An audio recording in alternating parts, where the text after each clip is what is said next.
जितना संघर्ष करोगे उतना ही निखरोगे, जितना आराम करोगे उतना ही बिखरोगे।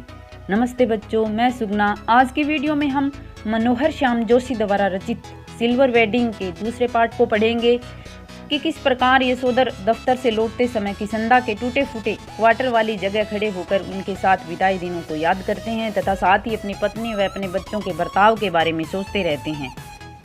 जिम्मेवारी सर पर पड़ेगी तब सब अपने ही आप ठीक हो जाएंगे। यह भी किसंदा से विरासत में मिला हुआ एक फिकरा है जिसे यशोधर बाबू अक्सर अपने बच्चों के प्रसंग में दोहराते रहते हैं। फिकरा राय विचार कि उनके किसंदा आदर्श का यही विचार था, यही वो राय देते थे यशोधर को कि बच्चे अब गधापचीसी कर रहे हैं, यानी कि जवानी में गलतियां कर रहे हैं, फिर जिम्मेवारी इनके ऊपर पड़ेगी तो ये सब समझदार हो जाएंगे। उन्हें कभी कभी लगता कि अगर मेरे पिता तब नहीं गुजर गए होते जब मैं मैट्रिक में था तो शायद मैं भी गधापचीसी के लंबे दौर से गुजरता, यानी कि पिता का साया मेरे सर पे था। तब तक तो मैं जिम्मेवारियों को नहीं निभाता था, लेकिन 10वीं की परीक्षा जब वो दे रहे थे तब उनके पिता की मृत्यु हो गई और सारी की सारी जिम्मेवारी यशोधर बाबू पर आ पड़ी थी, इसलिए उनको जिम्मेवार बनना पड़ा। जिम्मेदारी सर पर जल्दी पड़ गई तो जल्दी ही जिम्मेवार आदमी भी बन गए। जब तक बाप हैं तब तक मौज कर ले, यह बात यशोधर जी कभी कभी तंजिया कहते हैं। तंजिया होता है व्यंग्य करना। ताना मारते थे अपने बच्चों पर कि पिता का साया है तब आप गैर जिम्मेवार हो, वरना मेरे पिताजी जल्दी चल बसे थे तो मेरे को जिम्मेवार बना दिया, आप तो गैर जिम्मेवार हो। लेकिन कहते हुए उनके चेहरे पर जो मुस्कान खेल जाती है वह बच्चों पर यह प्रकट करती है कि बाप को उनका सनात होना, गैर जिम्मेवार होना कुल मिलाकर अच्छा लगता है कि उनके बच्चों के ऊपर उनके साथ पिता है, यानी कि मैं जिंदा हूँ तो वो गैर जिम्मेवार है, ये भी उनको कुछ न कुछ अच्छा लगता है। यशोधर बाबू कभी कभी मन ही मन स्वीकार करते हैं कि दुनियादारी में बीवी बच्चे उनके अधिक सुलझे हुए हो सकते हैं, लेकिन 2 के 4 करने वाली दुनिया ही उन्हें कहाँ मंजूर है जो उनकी रीत मंजूर करे। यह भी मन में सोचते हैं कि मेरे बच्चे समझदार हैं, मेरी पत्नी भी समझदार हैं, लेकिन उनको दुनियादारी के अनुकूल रहना पड़ता है, वरना ये दुनिया नहीं जीने देती। उनके रीति रिवाजों में उनको ढलना पड़ता है। दुनियादारी के हिसाब से बच्चों का यह कहना सही हो सकता है। ये भी सोचते हैं कि बब्बा ने डीडीए फ्लैट के लिए पैसा न भर के भयंकर भूल की है, किंतु समहाउ यशोधर बाबू को किसंदा की यह उक्ति अब भी जचती है। उक्ति होता है कथन, कही हुई बात। मूर्ख लोग मकान बनाते हैं, शाने उनमें रहते हैं। जब तक सरकारी नौकरी है तब तक सरकारी क्वार्टर, रिटायर होने पर गांव का पुश्तैनी घर बस। कि यशोधर बाबू के जो आदर्श थे किसंदा, वो यही कहते थे कि मकान बनवाना, पैसे इकट्ठे करना, ये सब मूर्ख लोग करते हैं, क्योंकि ये हमें थोड़ा ही बरतना होता है, ये तो हमारे चले जाने के बाद आने वाली पीढ़ी इनका प्रयोग करती है। तो इसीलिए तो सरकारी क्वार्टर में ही रहो, और जब नौकरी से रिटायर हो जाओ तो गांव के जो पैतृक घर होते हैं उनमें जाकर बस जाओ। गांव का पुश्तैनी घर टूट फूट चुका है और इस पर इतने लोगों का हक है कि वहां जाकर बसना, मरम्मत की जिम्मेवारी ओढ़ना और बेकार के झगड़े मोल लेना होगा। इस बात को यशोधर जी अच्छी तरह समझते हैं कि यशोधर बाबू का जो पुश्तैनी घर है वो अब टूट फूट चुका है और वहाँ कई लोगों ने उस जगह पे हक भी जमा लिया है। तो अगर गांव में जाकर वो रहेंगे तो पहले तो उसको ठीक करवाना पड़ेगा, फिर जो आसपास वाले लोगों ने जो जगह पर कब्जा कर रखा है वो छुड़वानी पड़ेगी, लोगों से झगड़ा करना पड़ेगा। यह समझ भी उनको है कि ऐसे इतना आसान काम नहीं है गांव के पुश्तैनी घर में रहना। बच्चे बहस में जब यह तर्क दोहराते हैं तब उनसे कोई जवाब देते नहीं बनता। कि बच्चे कहते हैं अब क्या करोगे, आपने भविष्य की चिंता नहीं की, हमारे लिए मकान नहीं बनवाया, तो वो जवाब नहीं दे पाते। और ये बात सही भी है, भविष्य की चिंता करनी चाहिए, ये बात, इस बात में उनके बच्चे सही कह रहे हैं। तो इसीलिए वो इस चीज़ में गलत हैं, इसलिए वो उत्तर नहीं दे पाते। उन्होंने हमेशा यही कल्पना की थी और आज भी करते हैं कि उनका कोई लड़का रिटायर होने से पहले सरकारी नौकरी में आ जाएगा और क्वार्टर उनके परिवार के पास बना रहेगा। वो कल्पनाशील थे, कल्पना करते हैं कि सरकारी क्वार्टर हमारे पास ही रहेगा, इसी नौकरी में कोई मेरा बेटा लग जाएगा। अब भी पत्नी द्वारा भविष्य का प्रश्न उठाए जाने पर यशोधर बाबू इस संभावना को रेखांकित कर देते हैं। जब पत्नी कहती है अगर ऐसा नहीं हुआ तो, कि अगर कोई लड़का नौकरी नहीं लगा तो हम कहाँ जाएंगे, आदमी को तो हर तरह से सोचना चाहिए। तब यशोधर बाबू टिप्पणी करते हैं कि जब तरह सब तरह से सोचने वाले हमारी बिरादरी में नहीं है। उसमें तो एक तरह से सोचने वाले होते हैं, कहते हैं और कहकर लगभग नकली सी हंसी हंसते हैं, बनावटी हंसी हंसते हैं कि भविष्य की चिंता करना, भविष्य के लिए पैसे इकट्ठा करना, ये हमारी परंपरा नहीं है। जितना ही इस लोक की जिंदगी यशोधर बाबू को यह नकली हंसी हंसने के लिए बाध्य कर रही है, उतना ही वह परलोक के बारे में उत्साही होने का यत्न कर रही है कि ये बाहरी दुनिया, लोक यानी अपने घर परिवार की जिम्मेवारियों के लिए वो बनावटी हंसी हंस रही, यानी उनकी चिंता नहीं है उनको। और परलोक यानी कि मरने के बाद पीछे जो लोग उनको याद करेंगे, परमात्मा में साधना करना, उसके लिए उनके अंदर जोश है, उत्साह हो रही हैं। तो उन्होंने बिड़ला मंदिर की ओर तेज तेज कदम बढ़ाए, ये सोचकर वो बिड़ला मंदिर थे वहाँ तेज तेज चलने लगे, लक्ष्मी नारायण के आगे हाथ जोड़े।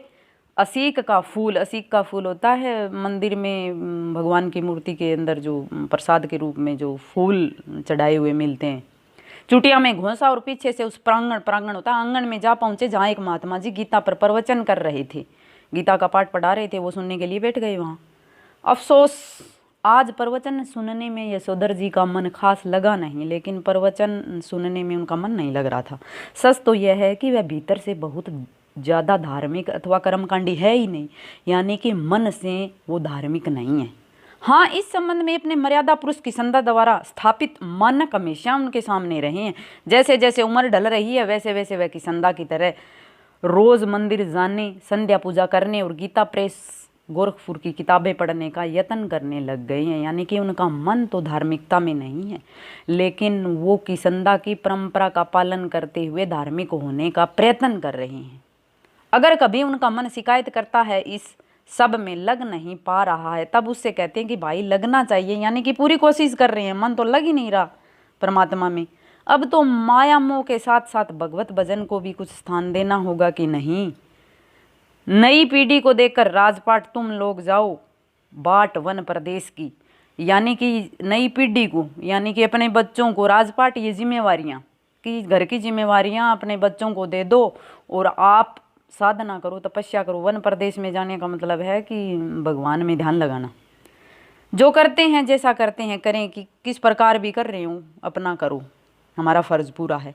हमें तो अब इस वर्ल्ड संसार की नहीं, उसकी, इस लाइफ की नहीं, उसकी चिंता करनी चाहिए। उसकी यहाँ पर 2 बार आया हुआ है शब्द, इसका अर्थ है परमात्मा की, कि इस दुनियादारी के झंझट से मुक्त होके, सिर्फ उम्र अब हमारी ज़्यादा हो चुकी है, यशोधर बाबू सोचते हैं कि हमें सिर्फ परमात्मा के बारे में सोचना चाहिए। वैसे अगर बच्चे सलाह मांगे, अनुभव का आदर करें तो अच्छा लगता है, अब नहीं मांगते तो ना मांगे, कि अगर राय मशुरा बच्चे मेरे साथ करते हैं तो ये अच्छा रहेगा, अगर नहीं करते तो ना करें, लेकिन चिंता परमात्मा की करनी चाहिए बस इस एज में। यशोधर बाबू ने फिर अपने को झिड़का कि यह भी क्या हुआ कि मन को समझाने में फिर वट गया। गीता महिमा सुनो कि मन को भगवान में लगाने की पूरी कोशिश कर रही हैं, पर लग नहीं रहा। सुनने लगे, मगर व्याख्या में जनार्दन शब्द जो सुनाई पड़ा तो उन्हें अपने जीजा जनार्दन जोशी की याद हो आई, कि फिर कोशिश की उन्होंने गीता पाठ सुनने की, लेकिन गीता पाठ में जनार्दन कोई शब्द सुनाई दे गया और उनके जीजा का नाम था जनार्दन जोशी। उनकी याद आ गई, फिर परिवार में घुस गए। वो परसों ही कार्ड आया था कि उनकी तबीयत खराब है, उनके जीजा की तबीयत खराब थी, उनके पास संदेश आया था। यशोधर बाबू सोचने लगे कि जीजा का हाल पूछने अहमदाबाद जाना ही होगा। ऐसा सोचते ही उन्हें यह भी ख्याल आया कि यह प्रस्ताव उनकी पत्नी और बच्चों को पसंद नहीं आएगा।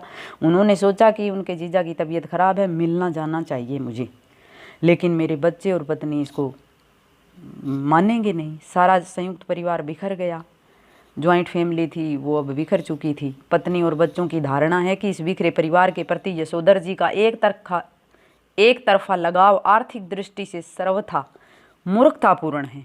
एक तरफा यानी कि यशोधर के परिवार में बाकी तो मानते ही नहीं थे, वो एक ही थे कि परिवार एक जो रिश्तेदारी है उनको निभाना चाहिए, कि आर्थिक दृष्टि यानी कि पैसे लगते हैं, किसी से मिलने जाएंगे तो भाड़ा लगेगा, पैसे दे के आने पड़ेंगे, अगर कोई रिश्तेदार घर पे आता है तो खाने पीने का प्रबंध करना है, आर्थिक नुकसान है, ये तो मूर्खता का काम है। यशोधर बाबू के परिवार ये सोचते हैं।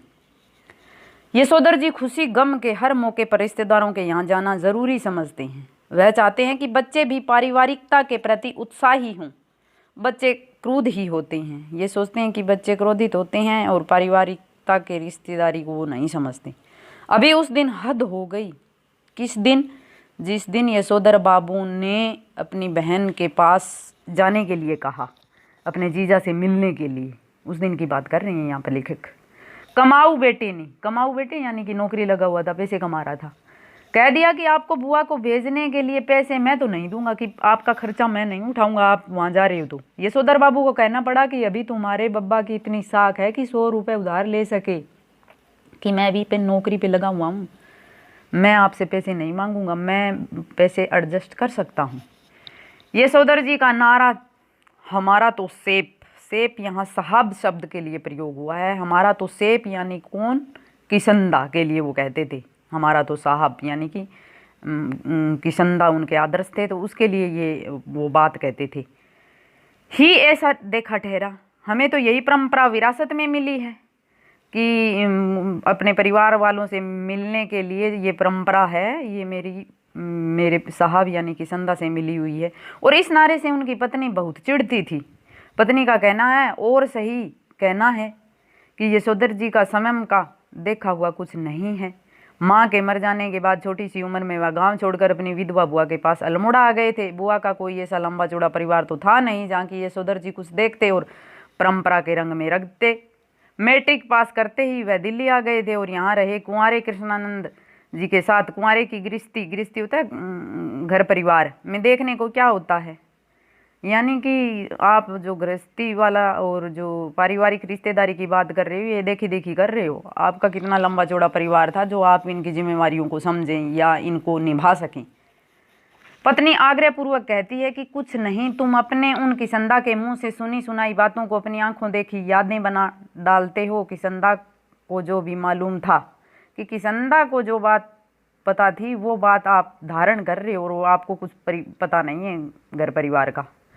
वह उनका पुराना गंवई लोगों से सीखा हुआ ठहरा, कि किशनदा ने, गंवई होता गंवार अनपढ़ गाँव वाले लोगों को ये शब्द प्रयोग हुआ है, कि उनसे सीख रखा था कि रिश्तेदारी निभानी चाहिए। आपको कहाँ पता है। दिल्ली आकर उन्होंने घर परिवार तो बसाया ही नहीं जो जान पाते कि कौन से रिवाज निभ सकते हैं, कि उनको रिवाज निभाने की क्या बात पता किशनदा को। दिल्ली आकर उन्होंने शादी भी नहीं की, कोई परिवार था ही नहीं। कौन से नहीं, पत्नी का कहना है कि किशनदा तो थे ही जन्म के बूढ़े, तुम्हें क्या सुर लगा जो उनका बुढ़ापा खुद ओढ़ने लगे, कि वो तो पुरानी रीति रिवाज के थे ही, और तुम क्यों, वो तो कुंवारे थे, तुम उनका बुढ़ापा क्यों अपने ऊपर, तुम उनकी परंपरा पे अपने आप पर क्यों लागू कर रहे हो। तुम शुरू में तो ऐसे नहीं थे, कि बाद में तुम्हें देख जो क्या नहीं रखा। हफ्ते में 2-2 सिनेमा देखते थे, गज़ल गाते थे, गज़ल हुई और सैगल के गाने, यानी कि आप पहले तो किशनदा जैसे नहीं थे। सिनेमा देखते थे, गज़ल गाते थे, गाने सुनते थे। यशोधर बाबू स्वीकार करते हैं कि उनमें कुछ परिवर्तन हुआ है, लेकिन वह समझते हैं कि उम्र के साथ साथ बुजुर्गियत आना ठीक है। यशोधर बाबू ये बात मानते हैं कि जवानी में ये सब चल सकता है, लेकिन अब मैं बूढ़ा हो गया हूँ, बूढ़ा होने के साथ साथ आदमी में बदलाव आना ज़रूरी है। पत्नी से वह कहते हैं कि जिस तरह तुमने बुढ़ाया काल यानी बुढ़ापे में या बगैर बाह का ब्लाउज पहनना, या रसोई से बाहर दाल भात खा लेना, या ऊंची हिल वाली सैंडल पहनना, और ऐसे ही 50 काम अपनी बेटी की सलाह पर शुरू कर दिए, मुझे तो वे समहाउ इम्प्रॉपर ही मालूम होते। समहाउ कुछ हद तक इम्प्रॉपर, गलत ही, अनुचित ही लग रहे हैं, कि जो इस तरह से आपने जो ये मोड बनी हो ना, ये मुझे सही नहीं लग रहा। बुढ़ापे में कुछ परिवर्तन करना चाहिए व्यक्ति को। एनीवे, कोई बात नहीं, मैं तुम्हें ऐसा करने से रोक नहीं रहा हूँ, कि आप करो, आपकी मर्जी। देयरफॉर तुम लोगों को भी मेरे जीने के ढंग पर कोई एतराज़ नहीं होना चाहिए कि मैं कैसा कर रहा हूँ, मेरे ऊपर भी आपको उंगली नहीं उठानी चाहिए। आप जैसा करना चाहते हो करो। यशोधर बाबू को धार्मिक प्रवचन सुनते हुए भी अपना पारिवारिक चिंतन में ध्यान डूबा रहना अच्छा नहीं लगा, यानी कि जो ये ऊपर वाली बातें थी वो सारी वो वहाँ कथा में बैठे हुए याद कर रहे थे, और जो ये साथ साथ में कथा सुन रहे थे, साथ साथ में परिवार की चिंता कर रहे थे, ये उनको खुद को गलत लग रही थी। सुबह शाम संध्या करने के बाद जब वह थोड़ा ध्यान लगाने की कोशिश करते हैं, तब भी मन किसी परम सत्ता में नहीं, परम सत्ता यानी परमात्मा में नहीं लगता उनका मन, इसी परिवार में लीन रहता, यानी कि परिवार में ही सोचते रहते हैं। इसे पहले भी बताया था कि वो धार्मिक प्रवृत्ति के नहीं हैं, लगाना चाहते हैं मन। यशोधर जी चाहते हैं कि ध्यान लगाने की सही विधि सीखें, कि कोई तरीका सीखना पड़ेगा भगवान में ध्यान लगाने का, वरना तो मेरा मन ही नहीं लगेगा। साथ ही वह अपने से भी कहते हैं कि परहैप्स ऐसी चीज़ के लिए रिटायर होने के बाद का समय ही प्रॉपर ठहरा, कि शायद मैं अब मैं काम कर रहा हूँ तो मेरा मन नहीं लग रहा होगा, रिटायर होने के बाद परमात्मा में ध्यान लगाना सही रहेगा। वानप्रस्थ के लिए प्रेस्क्राइब्ड ठहरी ये चीज़ें, प्रेस्क्राइब्ड निर्धारित करना, वानप्रस्थ संन्यास लेना, कि भगवान की साधना करने के लिए उन्होंने निर्धारित कर लिया था कि रिटायर होने के बाद ही भगवान की साधना करूँगा। वानप्रस्थ के लिए यशोधर बाबू का अपने पुश्तैनी गांव जाने का इरादा है कि पुश्तैनी गांव में जाकर रहूँगा। Far from the madding crowd, समझे, अपने मन को कह रही हैं कि इस भीड़ भाड़ से दूर रहकर ही भगवान की प्रार्थना करूँगा, उन्हीं में लीन हूँगा। इस तरह की तमाम बातें यशोधर बाबू पैदाइशी बुजुर्ग गवार किसंदा के शब्दों में और उनके ही लहजे में कहा करते, और कहकर उसी की तरह वह झेंपी सी लगभग नकली सी हंसी हंस देते थे कि यशोधर बाबू भी ऐसा कहते हैं जैसा उनके आदर्श किसंदा कहते थे। जब तक किसंदा दिल्ली में रहे, यशोधर बाबू नित्य नियम से हर दूसरी शाम उनके दरबार में हाजिरी लगाने पहुंचते रहे, यानी कि उनको देखने के लिए यशोधर बाबू किसंदा के पास दूसरे दिन ज़रूर जाते थे। समम किसंदा हर सुबह शेर से लौटते हुए अपने इस मानस पुत्र के क्वार्टर में झांकना और हेल्दी वेल्दी एंड वाइज बन रहा है न बाऊ, ऐसा कहना कभी नहीं भूलते थे कि आपका स्वास्थ्य ठीक है, घर पर सब ठीक ठाक है, यानी कि हाल चाल पूछने के लिए जब किसंदा शेर करने जाते थे तो यशोधर बाबू के क्वार्टर में ये सब पूछने के लिए ज़रूर रुकते थे। जब यशोधर बाबू दिल्ली आए थे तब उनकी सुबह थोड़ी देर से उठने की आदत थी, लेट उठा करते थे। जब वो दिल्ली आए थे किसंदा के पास, किसंदा ने उन्हें रोज़ सुबह झकझोर कर उठाना और साथ शेर में ले जाना शुरू किया और यह मंत्र दिया कि early to bed early to rise makes a man healthy and wise, कि जल्दी उठाने का और शेर पर जाने का जो ये तौर तरीके थे, ये सारी आदत किसंदा ने यशोधर को सिखाई थी कि सुबह जल्दी उठना चाहिए, रात को जल्दी सोना चाहिए, तभी स्वास्थ्य क्या है वो ठीक रहता है। जब यशोधर बाबू अलग क्वार्टर में रहने लगे और अपनी गृहस्थी में डूब गए, तब भी किसंदा ने यह देखते रहना ज़रूरी समझा कि भाऊ यानी बच्चा सवेरे जल्दी उठता है कि नहीं। शादी होने के बाद यशोधर बाबू जब अपनी पत्नी और बच्चों के साथ अलग रह रहे थे, तब भी किसंदा उनके बारे में पूछते थे कि जल्दी उठ रहे हो कि नहीं, शेर पर जा रहे हो कि नहीं। यशोधर बाबू को यह अच्छा लगता था कि कोई उन्हें भाऊ कहता है। हर सवेरे वह किसंदा से अनुरोध करते कि चाय पीकर जाएं। जैसे ही वो शेर के लिए सुबह सुबह आते थे तो वो चाय के बारे में पूछते थे कि चाय पीकर ज़रूर जाओ। किसंदा कभी कभी इस अनुरोध की रक्षा कर देते थे, यानी कि कभी कभी चाय पी लेते थे। यशोधर बाबू ने किसंदा को घर और दफ्तर में विभिन्न रूपों में देखा है, कि अलग अलग वेशभूषा में अलग अलग तौर तरीकों में देखा था यशोधर बाबू ने किसंदा को। लेकिन किसंदा की जो छवि उनके मन में बसी है, जो जब भी वो उनको याद करते हैं, जब भी उनके मन में उनकी तस्वीर आती है, वह कौन सी आती है? वह सुबह की शेर वाली, कि सुबह की शेर को निकले किसंदा की ही है। कुर्ते पजामे के ऊपर ऊनी गाउन पहने, सिर पर गोल विलायती टोपी और पाँव में देसी खड़ाऊ धारण किए और हाथ में कुत्तों को भगाने के लिए एक छड़ी लिए रखते हुए थे। तो ये छवि उनके मन में रहती थी। जब तक किसंदा दिल्ली में रहे तब तक यशोधर बाबू ने उनके पट शिष्य और उत्साही कार्यकर्ता की भूमिका पूरी निष्ठा से निभाई, कि जब तक किसंदा दिल्ली रह रहे थे तब तक वो आज्ञाकारी शिष्य की तरह उनका कहना मानते थे और पूरे जोश के साथ उनका काम भी किया करते थे, पूरी ईमानदारी के साथ। किसंदा के चले जाने के बाद उन्होंने ही उनकी कई परंपराओं को जीवित रखने की कोशिश की और इस कोशिश में पत्नी और बच्चों को नाराज भी किया। घर में होली गवाना, जन्य पुण्य के दिन सब कुमावनियों को जनेऊ बदलने के लिए अपने घर आमंत्रित करना, रामलीला की तालीम के लिए क्वार्टर का एक कमरा दे देना, ये और ऐसे ही और कई काम यशोधर बाबू ने किसंदा से विरासत में लिए थे। उनकी पत्नी और बच्चों को इन आयोजनों पर होने वाला खर्च और इन आयोजनों में होने वाला शोर दोनों ही सख्त नापसंद थे। बदतर यही कि इन आयोजनों के लिए समाज में भी कोई खास उत्साह रह नहीं गया, यानी कि उनके किसंदा भी इस तरह से काम करवाते थे कि होली के गीत घर में गवाते थे और जो कुमाऊनियाँ होती हैं, एक तरह के लोगों की जाति भी है और एक भाषा के भी नाम है कि उन लोगों के जनेऊ होते हैं, गले में सूती धागा जो धारण किया होता है, उनको बदलने का जो पुण्य का काम था वो करवाते थे।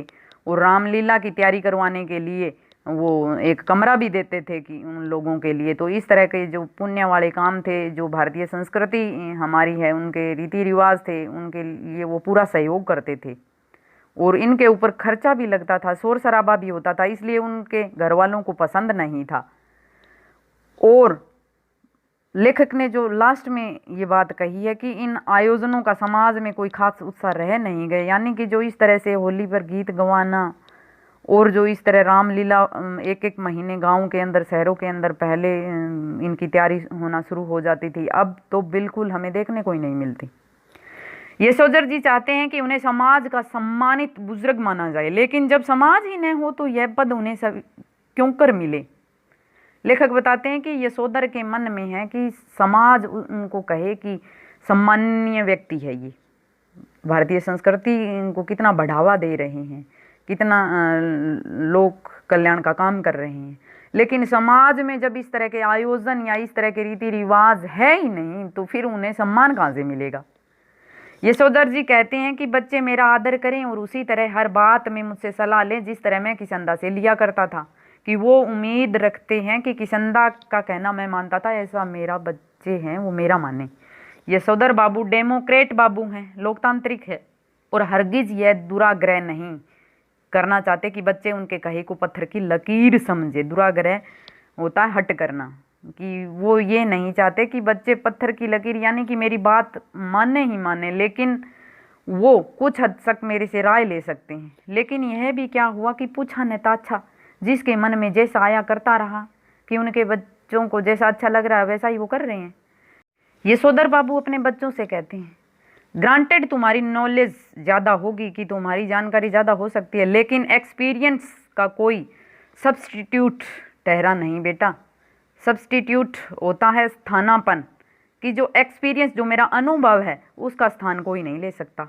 मानो न मानो, झूठे मुंह से सही, एक बार पूछ तो लिया करो कि एक बार अपने दिलासा बाप को देने के लिए मुझसे कोई काम करो तो थोड़ी राय तो ले लिया करो, पूछ तो लिया करो, ऐसा वो सोचते हैं।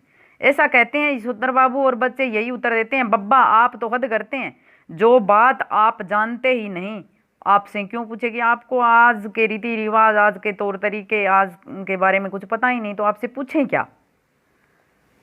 प्रवचन सुनने के बाद यशोधर बाबू सब्जी मंडी गए।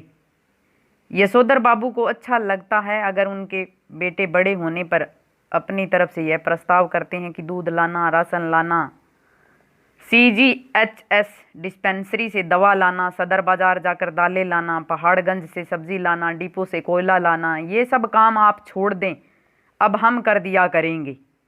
कि यशोधर बाबू ये चाहते हैं कि जो घर के ये छोटे बड़े काम हैं ये सारे के सारे उनके बच्चे करें, और बच्चे खुद बोलें कि आप अब बूढ़े हो गए हो, ये काम मत करो, हम कर दिया करेंगे।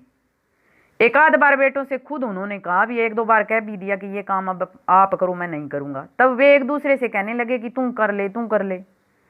इतना कोहराम मचा दिया, घर में शोर शराबा हो गया, लड़कों ने एक दूसरों को इतना भला बुरा, यानी कि घर में लड़ाई झगड़ा होने लग गया जब यशोधर बाबू ने कहा कि ये काम आप करो, मैं नहीं करूंगा। अब यशोधर बाबू ने इस विषय को उठाना ही बंद कर दिया कि घर में इतना कलह हो रहा है, इससे अच्छा है कि ये काम मैं करता रहूं। जब से बेटा विज्ञापन कंपनी में बड़ी नौकरी पर गया, तब से बच्चों का इस प्रसंग में एक ही वक्तव्य है, वक्तव्य अनुचित बात। बब्बा हमारी समझ में नहीं आता कि इन कामों के लिए आप एक नौकर क्यों नहीं रख देते, कि नौकरी लग गया, पैसे कमा रहा है तो बस इस तरह की बात कर रहा है कि इन कामों के लिए नौकर रख लो, ईजा को भी आराम मिलेगा, आपको आराम मिलेगा, आपके शरीर को। कमाऊ बेटा नमक छिड़कते हुए यह भी कहता है कि नौकर की तनख्वाह मैं दे दूंगा, कि पैसे मैं दे दूंगा, चिंता क्यों कर रहे हो। यशोधर बाबू का यही समहाउ इम्प्रॉपर मालूम होता है, यह भी उन्हें कुछ हद तक गलत ही लग रहा है कि उनका बेटा अपना वेतन उनके हाथ में ही क्यों ना रख दे, मैं अपने आप सारा काम कर लूंगा। यह सही है कि वेतन स्वयं बेटे के अपने हाथों में तो नहीं आता, अकाउंट ट्रांसफर द्वारा बैंक में जाता है, लेकिन क्या बेटा बाप के साथ ज्वाइंट अकाउंट नहीं खोल सकता, झूठे मुंह से ही सही।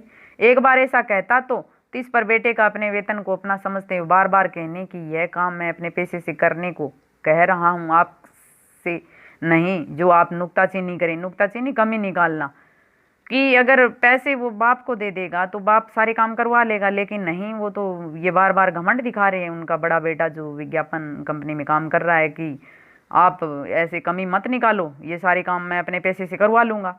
इस क्रम में बेटे ने पिता का यह क्वार्टर तक अपना बना लिया है। कैसे कि उस क्वार्टर में देखो आगे लेखक ने क्या बताया, क्या परिवर्तन किया है। अपने वेतन अपने ढंग से वह इस घर पर खर्च कर रहा है। कभी कारपेट बिछवा रहा है, कभी पर्दे लगवा रहा है, कभी सोफा आ रहा है, कभी डनल पल वाला डबल बेड और सिंगार मेज, कभी टीवी, कभी फ्रिज। क्या हुआ यह? और ऐसा भी नहीं कहता कि लीजिए पिताजी मैं आपके लिए यह टीवी लेकर आया हूँ।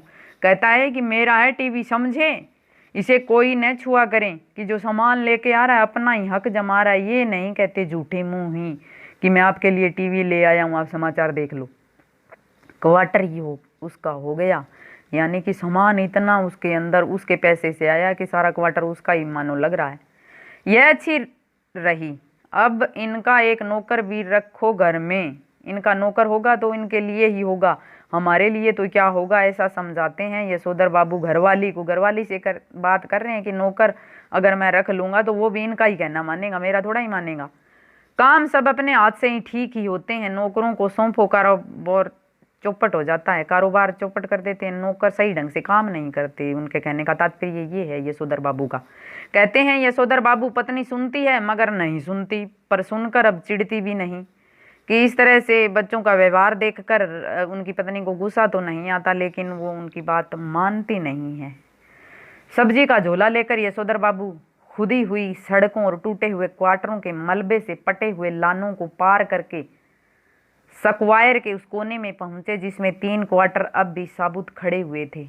सब्जी लेकर जब वो वापस अपने घर आते हैं, टूटी हुई सड़कों से, खुदी हुई सड़कों से, टूटे हुए क्वार्टरों के मलबों से, अपने वहाँ बाकी के क्वार्टर तो टूट चुके थे, 3 क्वार्टर शेष थे और 3 में से एक उनका खुद का था। अपने घर वापस आए। उन 3 में से कुल 1 को तो अब तक एक सिलसिला आबाद यानी इन 3 बचे हुए थे। बाहर बदरंग तख्ती में उसका नाम लिखा है वाईडी पंत। गंदी सी एक तख्ती लगी हुई है उसके बेडोली रंगों वाली, उसके ऊपर वाईडी पंत लिखा हुआ है, यानी उनके घर के सामने उनका नाम लिखा हुआ है। अब वो सब्जी लेकर वापस अपने घर आते हैं। घर आने के बाद उन्होंने क्या देखा ये हम अगली वीडियो में पढ़ेंगे। आशा है कि आपको पाठ समझ में आ रहा है। धन्यवाद।